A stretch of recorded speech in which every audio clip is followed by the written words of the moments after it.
Persoalan DNA ini masih sering jadi topik bahasan di komal-komal dalam debat antar kubu pro dan kontra.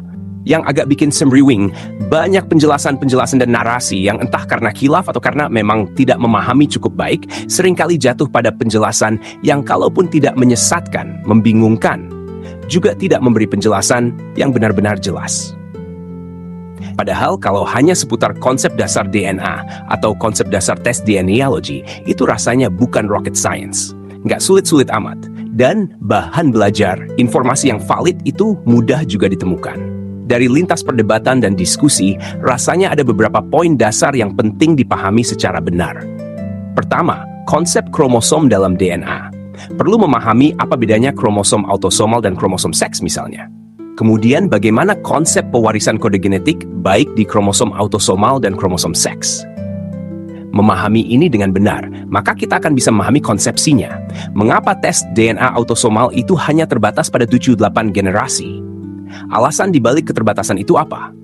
Atau misalnya, mengapa kromosom Y ada tesnya, sementara kromosom X tidak ada tesnya? Terkait dengan tes Y-DNA dan haplogroup, maka pemahaman yang benar akan konsep pewarisan kode genetik serta konsep mutasi genetik akan membawa kita untuk memahami mengapa haplogroup itu muncul, kapan rentang waktunya, bagaimana ceritanya dari haplogroup tertua A bisa muncul pecahan B, C, D, E, F, dan seterusnya sampai membentuk pohon filogenetik. Hal lain, kesadaran mendasar seperti mengesampingkan terlebih dahulu konsep sejarah manusia berbasis cerita kitab suci misalnya, itu juga titik krusial. Karena kerancuan seringkali justru muncul karena ketidakmampuan memahami perbedaan konsepsi sejarah Homo sapiens berbasis DNA, konsepsi sejarah manusia berbasis kitab suci, dan konsepsi sejarah peradaban manusia berbasis pendekatan historis. Atau yang juga mendasar, memahami konsep ras dalam lingkup studi genetika, dan konsep ras yang kita pahami secara umum.